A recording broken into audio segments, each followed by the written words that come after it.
नमस्कार, आप देख रहे हैं भारत 24 और मैं हूं आपके साथ शाजिया निसार लेकर हाजिर हूं देश की राजधानी दिल्ली से जनता की आवाज जनता के साथ। ये वो खास कार्यक्रम है जहां पर जनता बेखौफ होकर के बेधड़क होकर के अपनी आवाज को हर मुद्दे पर बुलंद करती है और साथ ही साथ खास मेहमानों का पैनल भी हमारे साथ बना रहता है जो अपने सॉल्यूशन हमें देता है, हमारे सामने अपनी राय रखता है, वो राय जो आप तक पहुंचती है सीधा।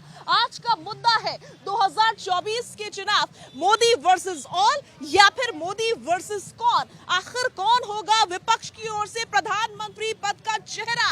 क्या नीतीश कुमार होंगे, क्या अखिलेश यादव होंगे? क्योंकि पैरवी तो कुछ इसी प्रकार से चल रही है, लेकिन देखना यह होगा कि जनता आखिर किसके सर पर जीत का सेहरा बांधती है। आज इसी मुद्दे पर लेंगे जनता की राय, रखेंगे अपने खास मेहमानों की राय। बने रहिए हमारे साथ, लेकिन सबसे पहले एक रिपोर्ट आपकी टीवी स्क्रीन पर। हमारा तो हमेशा एक ही स्टैंड रहता है कि हमें ऐसी व्यवस्था तैयार करनी है कि इस देश के 140 करोड़ लोग एक एक आदमी फील करे कि वो प्रधानमंत्री है।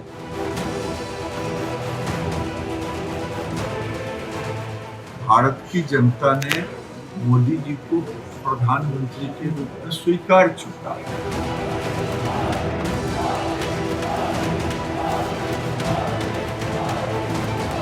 इसलिए इंडिया अलायंस जब भी घोषणा करेगी प्रधानमंत्री का तो आदरणीय नीतीश कुमार जी के करेगी। माननीय प्रधानमंत्री नरेंद्र मोदी जी को इस देश की जनता प्रधानमंत्री बनाने के लिए कमर कस चुकी है।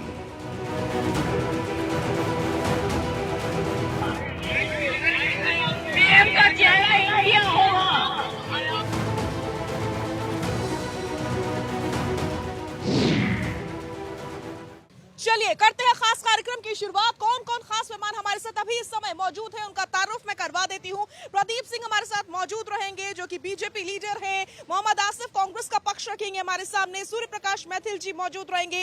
आरबी उपाध्याय जी मौजूद रहेंगे। जेपी लोहिया जी भी हमारे साथ इस खास कार्यक्रम में मौजूद रहने वाले हैं। साथ ही साथ देश की जनता भी हमारे साथ जुड़ना शुरू हो चुकी है। सभी खास मेहमानों का और देश की जनता का मैं खास कार्यक्रम में बहुत बहुत स्वागत करती हूँ और शुरुआत करने जा रही हूँ आसिफ साहब के साथ में। आसिफ साहब, अलायंस तो बन गया है, लेकिन अब तक क्लियर नहीं हो पाया है कि आखिर आपकी तरफ से प्रधानमंत्री चेहरा कौन सा है? क्या अखिलेश यादव है, ममता बनर्जी है, नीतीश कुमार है, कौन है?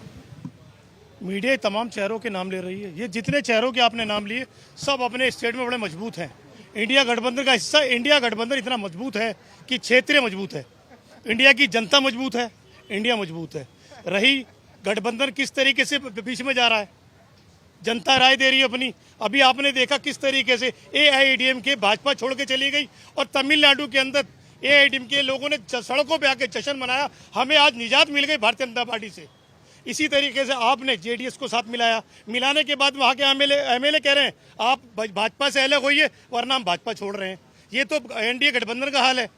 हम हर तरीके से जनता के बीच जा रहे हैं। हमारा मामला जो भी गठबंधन से जीत के आएगा तय करेगा तमाम पार्टी के लोग बैठकर कि कौन पीएम बनेगा, कौन चेहरा होगा। देश की जनता चेहरा होगी, ना कि एक जिस तरीके से एनडीए गठबंधन की मीटिंग हुई 38 दलों की, उन दलों के अंदर 17 दलों का नाम प्रधानमंत्री को नहीं मालूम था कौन है। ठीक है, तो आप कह रहे हैं देश की जनता में से होगा चेहरा? पूरी बात तो होने दीजिए। जब प्रधानमंत्री मीटिंग लेते हैं तो अकेले एक तानाशाह की तरह अपनी स्पीच देते और बोल के चले जाते हैं। किसी भी गठबंधन में 38 में से कोई मशवरा नहीं होता, ना किसी को बोलने का मौका दिया जाता। ये गठबंधन, इंडिया गठबंधन ऐसा गठबंधन है जिसके अंदर तमाम पॉलिटिकल पार्टियों की अपनी अपनी राय होती है, अपने विचार होते हैं, अपनी बात रखते हैं। एक एनडीए गठबंधन वो गठबंधन है जो हिटलर के नाम से मशहूर गठबंधन है। ठीक है, बड़ी बात आपने कही, सब कुछ क्लियर है पार्टी में, लेकिन प्रधानमंत्री पद का चेहरा कौन होगा ये क्लियर क्यों नहीं है? मैंने क्या कहा, गठबंधन जब चुनाव जीत के आएगा, जब इंडिया चुनाव जीत के आएगा अपने आप तय हो जाए। हमने 2004 के अंदर चेहरा घोषित नहीं किया था। हमने अटल बिहारी वाजपेयी को, साइनिंग इंडिया को किस तरीके से हराया, हमने नहीं हराया, देश की जनता ने हराया। वही अब हम 24 में करेंगे। नया कोई चेहरा कोई भी आएगा सामने आ जाएगा। ये गठबंधन आपको एनडीए को बाहर करके दिखा दे। ठीक है, ठीक है, ठीक है। धन्यवाद शाहजिया जी। पहले आपको, आपके सभी दर्शकों को, पूरे देश को भारत माता की जय और वंदे मातरम। और देखिए कितनी मजबूरी है कांग्रेसी नेता की कि वो चाह कर भी देश के सामने और आपके सामने श्री राहुल गांधी जी का नाम नहीं ले पा रहे। ये मजबूरी है, ये स्थिति है कांग्रेस की। और अभी ये नाम गिना रहे थे, इन्होंने कहा जेडीएस बाहर हो गया। अरे भैया, कौन सा जेडीएस? एनडीए का अलायंस था, जेडीएस तो हमारे खिलाफ चुनाव लड़ा था कर्नाटक में। पहले आप अपनी जानकारी को अपडेट कीजिए। और आपको काउंटर कर रहे हैं। दूसरी चीज, अरे सुन लीजिए भैया, इतनी बौखलाहट किस बात की है? राहुल गांधी बौखलाते हैं, उनके नेता भी बौखलाते हैं। और रही बात नरेंद्र मोदी जी की, तो आपका जो प्रश्न था ना, नरेंद्र मोदी वर्सेस कौन या नरेंद्र मोदी वर्सेस ऑल, तो एक चाय वाला दोबारा से 2024 में देश की सत्ता संभालेगा। और एक बात, ये जश्न मना रहे हैं कि ये छोड़ के चला गया, वो छोड़ के चला गया।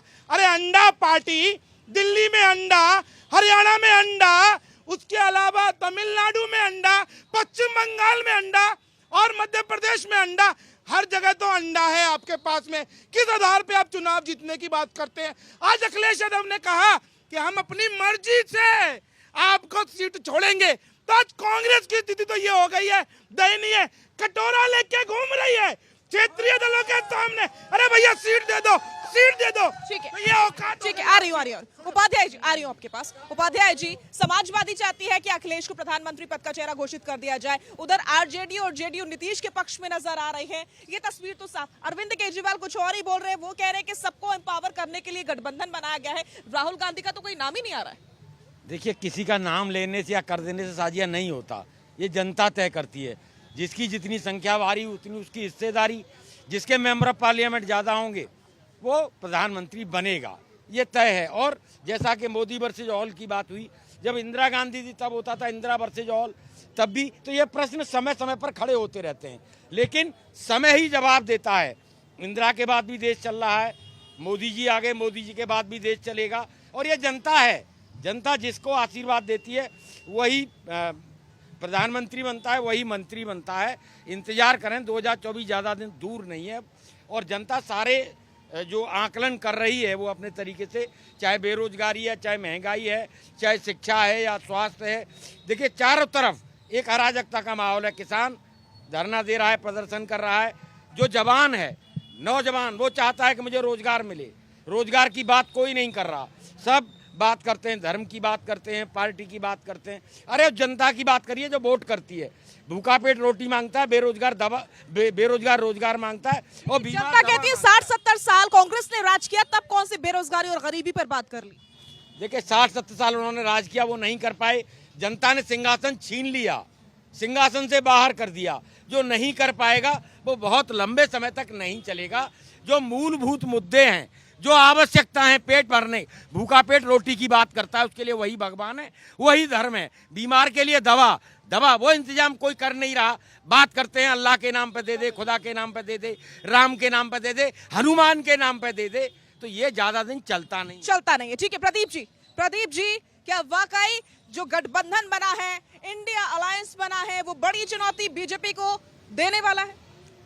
ये देखिए, चंदा मिला के कार तो खरीद ली, पर कार के ड्राइवर का पता नहीं है और ड्राइविंग सीट का पता नहीं है, तो ऐसी कार से हम क्यों डरे?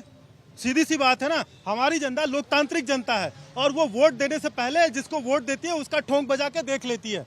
बीते 2 वर्षों में जनता ने देखा है, परखा है, समझ लिया। कभी भैया मैकेनिक बन जाते हैं, कभी कूली बन जाते हैं, कभी कारपेंटर बन जाते हैं, कभी पायलट बन जाते हैं, कभी ट्रक ड्राइवर बन जाते हैं। और भाई एक तो बताओ, हो क्या तुम असली में? एक होना चाहिए ना, कैप्टन होता है या नेता होता है। खन में तोला, खल में पासा, खल में कूली, खल में कारपेंटर, ऐसे वो बता रहे हैं कि वो जमीनी नेता है, जमीन से जुड़े हुए नेता है, इसलिए जनता के साथ मिलकर जनता का काम कर रहे हैं। इसी कनाट प्लेस पे साइकिल की चेन उतर जाए ना तो जमीनी नेता चेन नहीं चढ़ा पाएंगे। वो ये केवल जो ड्रामेटिक्स में गोविंदा की एक फिल्म आई थी, वो फोटो अपने हिसाब से फोटो खिंचा लेता था। आज राहुल गांधी जी बेचारे उसी फ्रेम में फिट होने की कोशिश कर रहे हैं। जनता अपने लीडर को मान करके, जान करके, परख करके तब आती है सामने। अभी पेंडेमिक आया था, कोरोना काल, सारे फोटो फ्रेम अंदर डूबे रहे। किसी ने जहमत नहीं उठाई कि निकले बाहर, थोड़ा हालचाल ही पूछ ले। नहीं कुछ कर सकते हैं, पता है भाई। आपके फटी हुई जेब की जब डिमोनेटाइजेशन हुआ था तो ऐसे निकाल करके दिखाया जा रहा था फटी हुई जेब का। आपके पास कुछ नहीं है जनता को देने के लिए, लेकिन एक लीडरशिप होनी चाहिए ना। वो कूली में खो जाती है, कारपेंटर में खो जाती है, बाइक मैकेनिक में खो जाती है। काम बुरा नहीं है, लेकिन आप मैसेज क्या देना चाहते हैं इस तरह से? अरे लीडर का काम होता है जनता को लेकर आगे बढ़ाना। और उनकी बेइज्जती कर रहे हो। वोटर है कुलीवी। मैं तो ये कहूंगा चाय वाला शायद कोई ऐसा शख्स होगा जिसने चाय बेचते देखा होगा। एक मिनट, कोई ऐसा स्टेशन होगा जहाँ बेची गई होगी चाय वाला। वो होता है जो गरीब होता है। अच्छी बात है गरीब परिवार से निकल के देश के प्रधानमंत्री बनना, वो गरीबी दिखाई तो सही, वो गरीब नजर तो आए। ये गरीबी ऐसी नहीं होती कि आप लूट के भारत आगे बढ़। मैं समझना चाह रही हूँ कि कहाँ से गरीबी आप देखना चाह रहे हैं। आप चाह रहे हैं कि प्रधानमंत्री फटे हुए कपड़े पहन के घूमे तभी वो आपको गरीब लगेंगे? क्या ये शोभा देगा? कौन से प्रधानमंत्री इस प्रकार से घूमते हैं जैसा आप चाहते हैं? क्या आप ये बचत नहीं करेंगे उस पर जो पैसा आप अपने ऊपर खर्च कर रहे हैं, जो डेली 3 ड्रेस चेंज करते हैं, ये किसी लिए खर्च करते हैं? कौन से प्रधानमंत्री ड्रेस चेंज नहीं करते थे? लहू लश्कर के साथ चलता है। 70 साल से पहले प्रधानमंत्री, इनसे पहले विहीन बातें हैं। ठीक है, आरोप पर आरोप सही है, लेकिन आरोप लॉजिकल होना देखिए साजा जी, मेरा आपके साथ साथ मेरे सभी को राम राम। और मैं कहना चाहूँगा कि अपनी डपली अपना राग और बिना दूल्हे की चली बारात, ये जो गठबंधन है बिना दूल्हे की बारात है, जैसा कि आपने कहा। और अभी मेरे जो मित्र बात कर रहे थे आदरणीय प्रधानमंत्री जी की कपड़ों पर, आपको याद होगा, मेरे कांग्रेस वाले मित्र को याद होगा, जब बंबई पर अटैक हुआ था उस समय गृह मंत्री थे शिवराज जी। कितने कोट बदलकर जिस समय देश के अंदर हमला हो रहा था, ताज होटल पर हमला हो रहा था, भारत के लोग मर रहे थे, उस समय गृह मंत्री कोट बदल रहे थे। अरे आपको तो शर्म आनी चाहिए, देश के प्रधानमंत्री के कपड़ों में बात करते हो। और एक गरीब आदमी की अगर चाय की दुकान करता है तो आप तो चाय की दुकान वाले को भी आप शर्मसार करते हो। इस देश में सबको अधिकार है रोजगार करने का भी, चाय की दुकान खोलने का भी, आप सभी को शर्मसार करते हो। और मैं बताना चाहता हूं, देखिए गठबंधन, संजय जी आपने जो आज बात रखी है गठ और बंधन, इसी के अंदर, इसी सवाल के अंदर आपका जवाब है। इस बंधन में इतनी सारी गांठ है कि केजरीवाल, इसमें अखिलेश, इसमें ममता जी, इतनी सारी गांठ बंधी हुई है कि गांठ खुलने वाली नहीं है।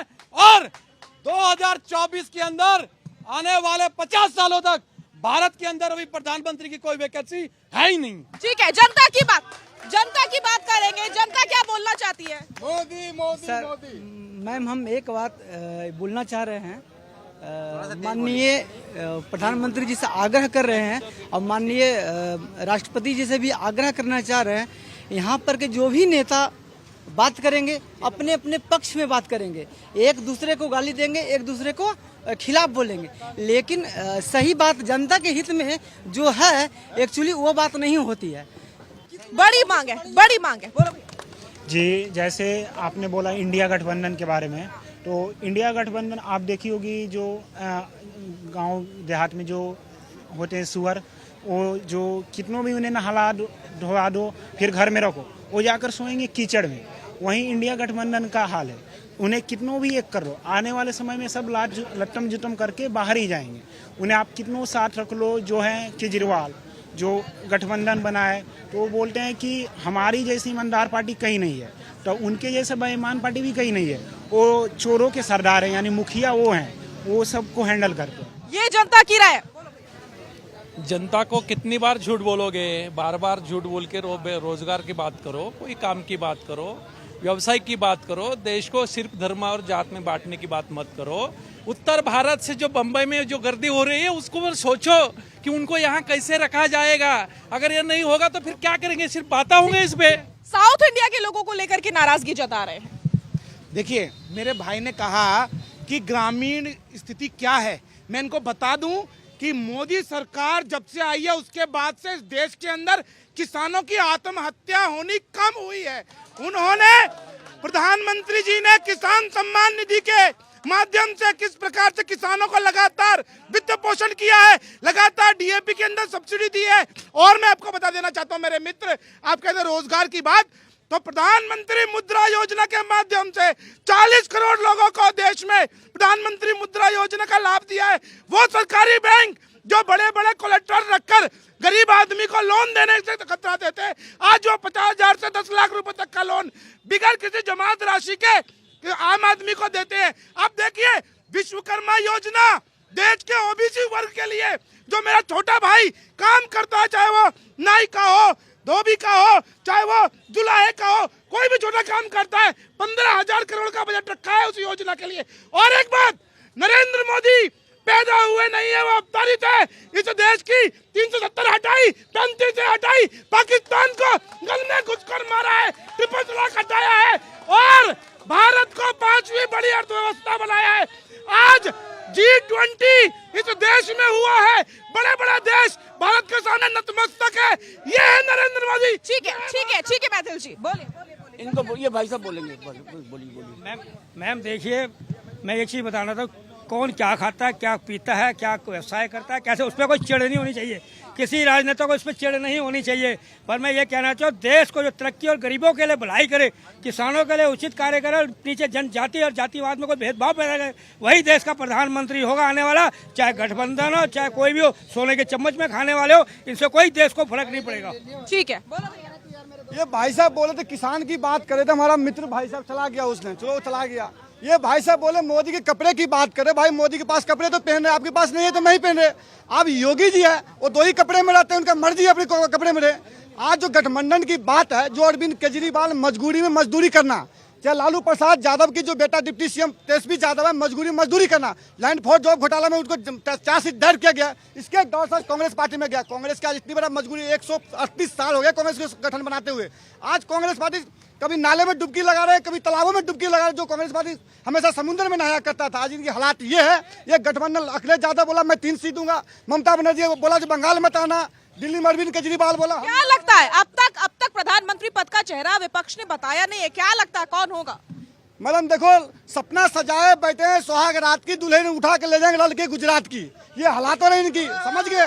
ये सपना ही सजाए रहेंगे, दुल्हन को और लेके चल जाएंगे। कांग्रेस पार्टी तय नहीं कर पा रहा बनाओ किसको दूल्हा, कौन दूल्हा पता ही नहीं चल रहा है। ये बात है मैडम।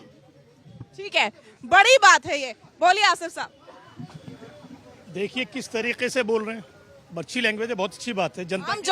आम जनता की आवाज है, जनता को मालूम है किस तरीके से अभी 40 करोड़ लोगों को इन्होंने कहा रोजगार दिया, 80 करोड़ लोग गरीबी रेखा के नीचे आ गए, जो 5 किलो राशन के ऊपर डिपेंड है। जो प्रधानमंत्री बार बार कहते हैं 80 करोड़ लोगों को हम राशन दे रहे हैं, 5 रुपए का किलो का राशन दे रहे हैं। यही लोग हैं जो मांग रहे थे उत्तर प्रदेश में वोट, ये 5 किलो राशन के लिए।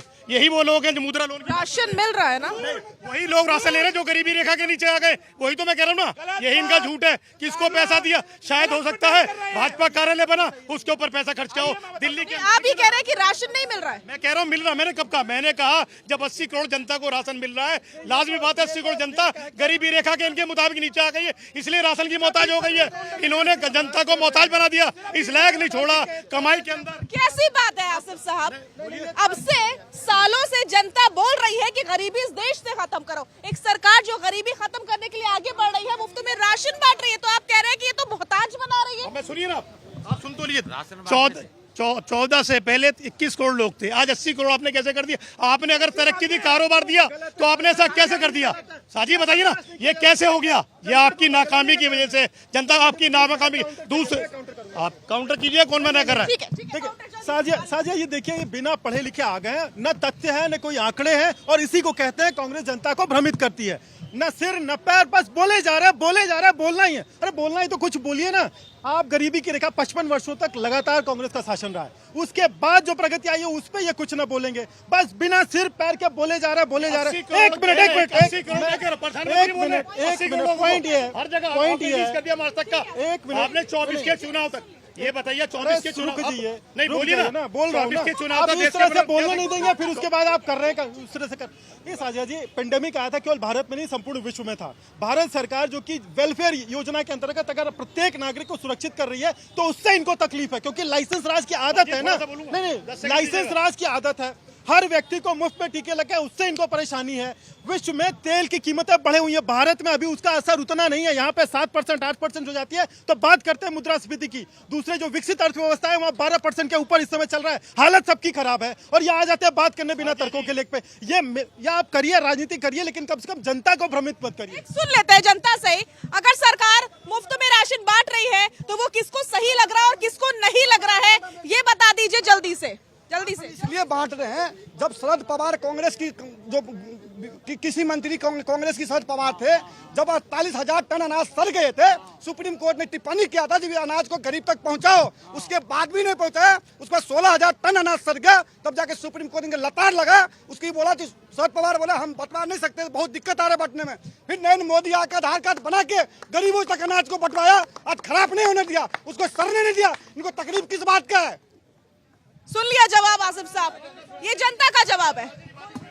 मैडम, जितने भी यहाँ पे प्रवक्ता हैं, ये एनडीए और इंडिया से और देश के धर्म और जाति से आजाद होकर इलेक्शन लड़ेंगे क्या? सवाल पूछ रही है जनता कि क्या धर्म और जाति से आजाद होकर के आप चुनाव लड़ सकते हैं? देखिए, मैं उनका भी उत्तर दूंगा, लेकिन मेरे भाई ने अभी कहा ना कि 80 करोड़ लोग गरीबी के नीचे हो गए। मैं पूछना चाहता हूं, अरे भैया, देश के हर नागरिक को फ्री में कोरोना का टीका लगा, वैक्सीनेशन हुआ, आपने भी लगवाया होगा, तो क्या भैया मेरे आप गरीबी रेखा से नीचे आ गए क्या?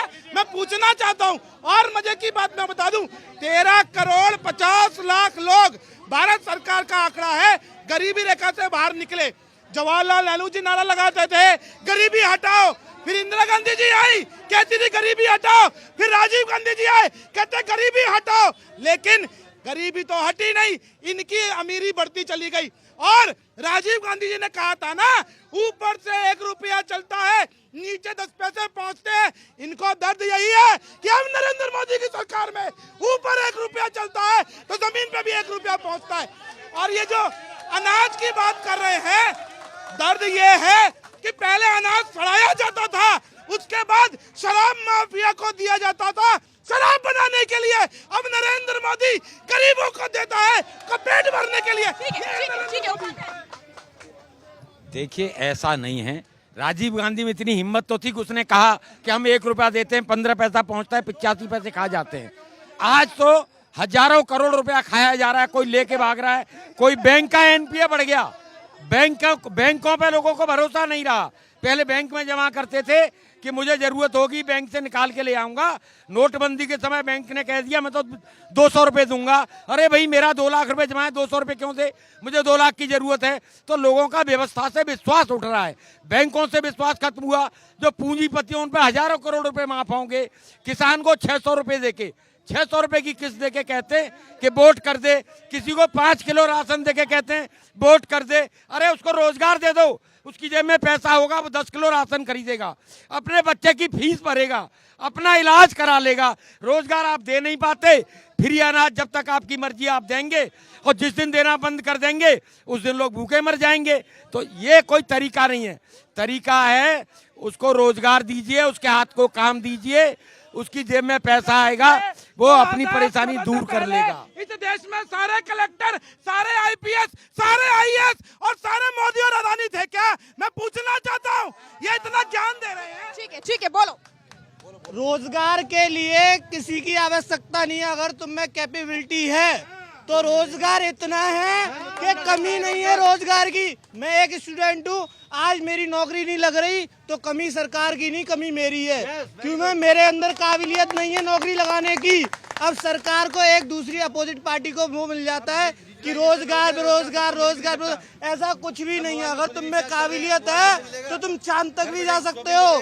चंद्रयान 2 गया है काबिलियत से अपनी, ना कि किसी ना किसी की शक्ति से, ना किसी सरकार से। ठीक है, रोजगार कैसे मिलेगा? जनसंख्या जब इंक्रीज हो रही है तो रोजगार गवर्नमेंट किसी को दे नहीं सकती किसी भी हालत में। अब मोबाइल रिचार्ज, पहले हम दुकान पे जाते थे, अब मोबाइल रिचार्ज की दुकान ही बंद हो गई, अब खुद ही मोबाइल सेल्फ रिचार्ज कर रहा है। रिजर्वेशन, एयरलाइंस का टिकट सब खुद ही बुक करा रहा है, तो रोजगार धीरे धीरे खत्म हो रहे हैं। ठीक है, जनता को सब पता है, जनता सब जानती है। मैं फिर वही कहूंगी, आपकी बात। साजा जी, मैं पूछना चाहता हूं अपने कांग्रेस के मित्र से, क्या ये गरीबी 2014 के बाद ही आई है?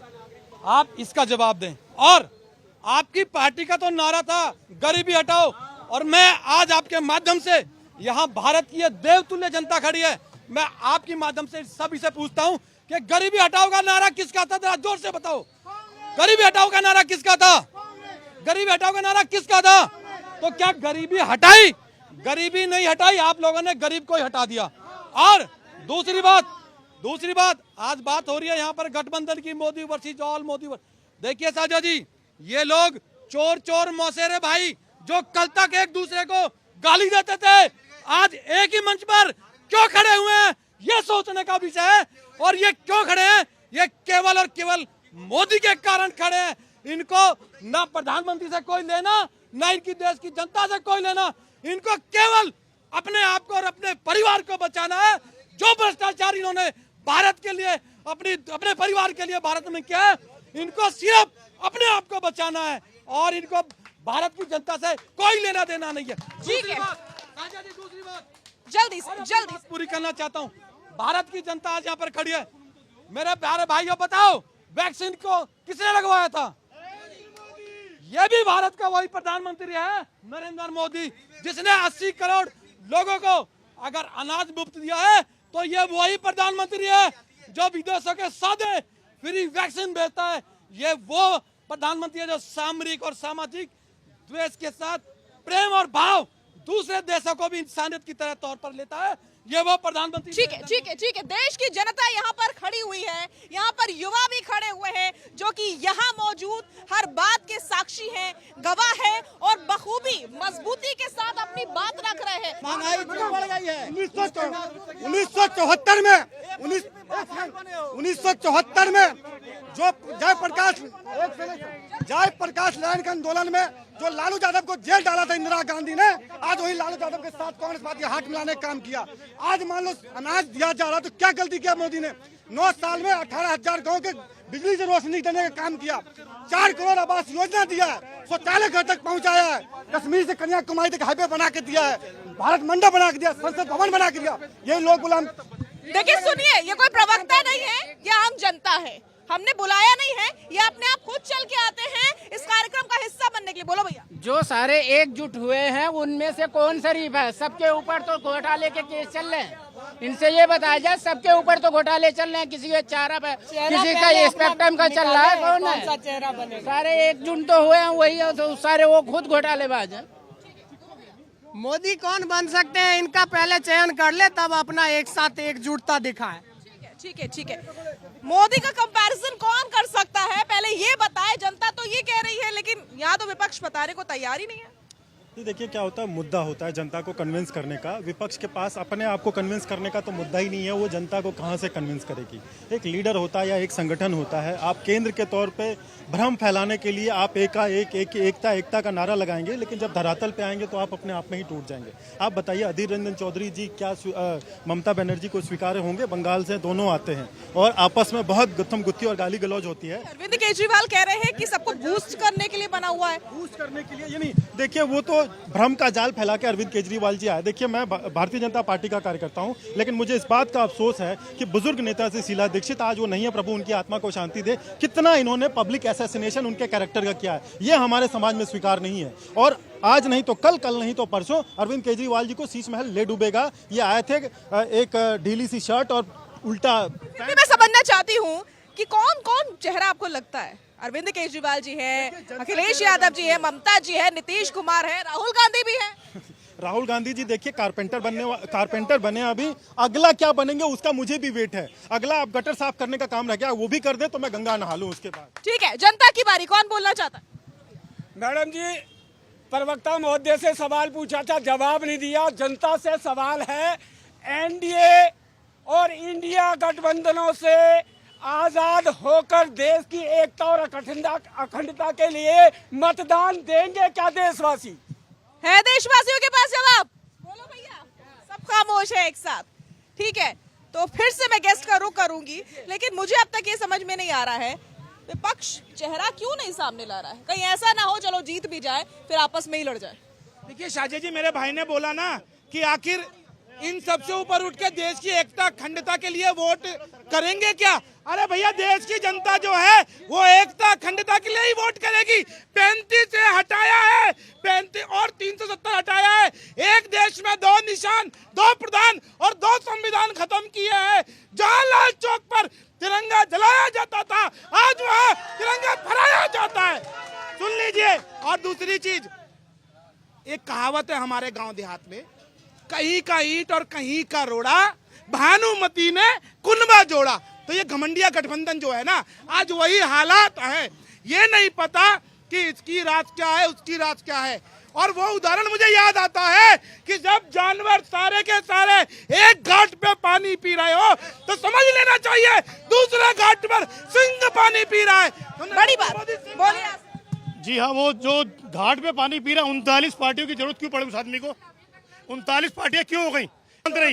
यही मैं कह रहा हूँ, किस तरीके से कल हमारी मणिपुर की बेटी ने देश के लिए सिल्वर मेडल जीता, उसी मणिपुर की बेटियों के साथ आपने क्या किया? दूसरा, पार्लियामेंट में बिल लेके आए, बिल लाने, सुनिए ना, जब आप बिल महिलाओं के लिए लेके आए, आप भाई साहब बोलूं मैं बोलूं नहीं बोलूं, जब महिलाओं के लिए बिल लेके आए, बिल लाने के बाद कल भाजपा ने 232 मंडल अध्यक्ष बनाए, जिनमें सिर्फ 12 यानी कि 5% महिलाओं को सीटें दी। बात करते 83% की महिलाओं की भाजपा कैसे बात? भाजपा का वो नारा है, देश के अंदर 100 स्मार्ट सिटी मिलेगी, नहीं बन पाई, किसानों की आय दुगनी होगी 22 तक हुई है, तो बता दीजिए।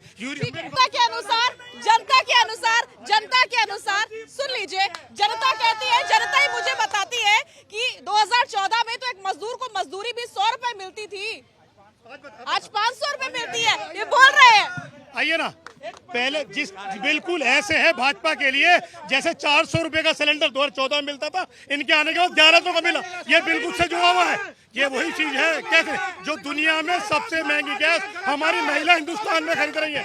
ये वही फ्रॉड लोग हैं जो हमेशा व्हाट्सएप यूनिट से जाके गलत चीजों को चलाना, बताना 400 का सबने खरीदा, हर हिंदुस्तान ने 400 खरीदा, इनके टाइम में 1100 खरीदा। ठीक है, बोलिए। मैं अपने भाई की बात का जवाब देना चाहूँगा। आपने एकता और अखंडता की बात करी, तो हमारे तो प्रधानमंत्री का जो नारा है, सबका साथ, सबका विकास, सबका प्रयास, यही एक एकता और अखंडता की पूरे भारत को एक अखंडता में पिरो करके एक बहुत बड़ा गुलदस्ता बन जाता है। दूसरी बात मैं आपकी बात का जवाब देना चाहता हूँ भाई। दूसरी बात, आपको याद होगा पाकिस्तान के अंदर हमारा विंग कमांडर अभिनंदन किस तरह से गया था, और वो भारत की एकता और अखंडता थी, जिसके कारण वीर हमारा जवान छाती चौड़ी करके वापिस आया था। यह भी भारत की एकता और अखंडता के कारण आया था। ठीक है, दूसरी बात, ठीक है। जो शहीद होता है और उस परिवार का दर्द क्या होता है, वो ये नेता नहीं समझ सकते। जिस परिवार के पास वो अपने घर का बेटा जाता है, भाई जाता है, उस परिवार पर क्या बीतती है वही जानता है। वो इन सब चीजों को बड़ी अच्छी तरह बात करता है सेना के नाम पर। ठीक है। शाजिया जी, मैं बोलता हूं कांग्रेस के प्रवक्ता से, छत्तीसगढ़ में पिछले पंचवर्षीय जब सरकार बनने को थी और चुनाव प्रचार में मेस्टो जो अनाउंस किए थे, डिप्टी सीएम ने खुद बोला, वहां के टीएस सिंहदेव ने, हमने जितने वादे किए नहीं पूरा कर पाए, और हाथ में गंगा जल की कसम लेके राहुल गांधी जी ने खाए थे। एक भी वादे पूरे किए हो, एक भी नया कार्यक्रम किए हो छत्तीसगढ़ में बता दें। और जो बोलते हैं मणिपुर की बेटी, मणिपुर की अगर बेटी मानो तो पूरे प्रदेश की बेटी है, पूरे हिंदुस्तान की बेटी है। तो राजस्थान में बात नहीं करते, छत्तीसगढ़ में बात नहीं करते, बिहार में बात नहीं करते, सिर्फ मणिपुर। बाकी जगह की बेटी बहन नहीं है क्या? बात करें मणिपुर की, 1992 में अजमेर शरीफ में जो दरगाह पे हमला हुआ था, 500 लड़की के साथ रेप हुआ था, जो 5 असामी शेख पाए गए थे, क्या कार्रवाई किए थे? पूछो कांग्रेस पार्टी से, क्या कार्रवाई किए थे? कौन सरकार था वहाँ पे, क्या कार्रवाई किए थे? ये एक दूसरे पर उछालते हैं, पूछो। हर मोदी, घर मोदी। अजमेर में जो हमला हुआ था और गैंगरेप हुआ था, उस पर आप क्या कार्रवाई कर पाए, ये जनता सवाल पूछ रही है। हमने उठा के अरेस्ट कर दिया, जेल में पहुंचा दिया। इनकी तरह नहीं है, हाथरस की बेटी को अपने लिए जवाब देने के लिए जेल में अपने पिता की जान देनी पड़ी, हाथरस के अंदर। ठीक है। बहुत सारे केसेस सुन लिए, लेकिन एक केस मैं भी याद दिलाना चाहूंगी, निर्भया कांड।